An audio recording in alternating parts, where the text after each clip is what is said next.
आपण पाहत आहात महाराष्ट्र वृत्तदर्शन न्यूज, रोखठोक आणि निर्भीड।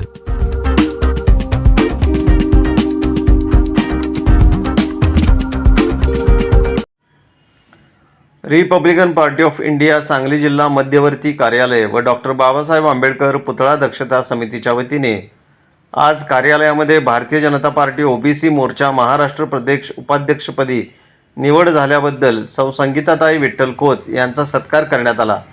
यावेळी ज्येष्ठ नेते विठ्ठल तात्या खोत, भारतीय जनता पार्टीचे मागासवर्गीय सेलचे जिल्हाध्यक्ष माननीय नितेश दादा कांबळे, रिपाईचे जिल्हा सरचिटणीस व समितीचे अध्यक्ष प्राध्यापक अभिजित आठवले सर, माजी नगरसेवक योगेंद्र दादा थोरात, समितीचे कार्याध्यक्ष नितेश वाघमारे, सचिव प्रभाकर नाईक, सहसचिव मेहबूबबाई मुजावर, सदस्य दीपक शिंदे, सदस्य रवींद्र खंडकर, राजू दयाळ तसेच मान्यवर मोठ्या संख्येने उपस्थित होते।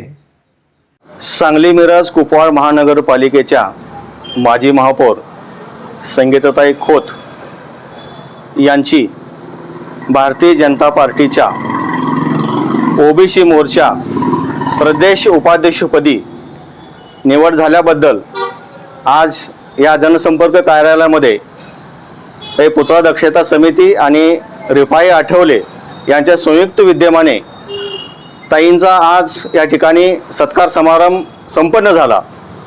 या निवडीमागे ताईंचं कार्य अतिशय मोठं आहे।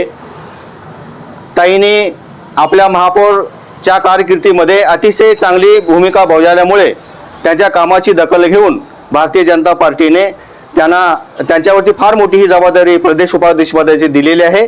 तेव्हा ही जी निवड आहे ते इथून पुढच्या काळामध्ये ताई अतिशय सार्थकपणे चांगल्या पद्धतीनं आपलं काम निभावतील आणि भारतीय जनता पक्षाचं नाव या ठिकाणी मोठं करण्याचं काम करतील असं या ठिकाणी मला वाटतं।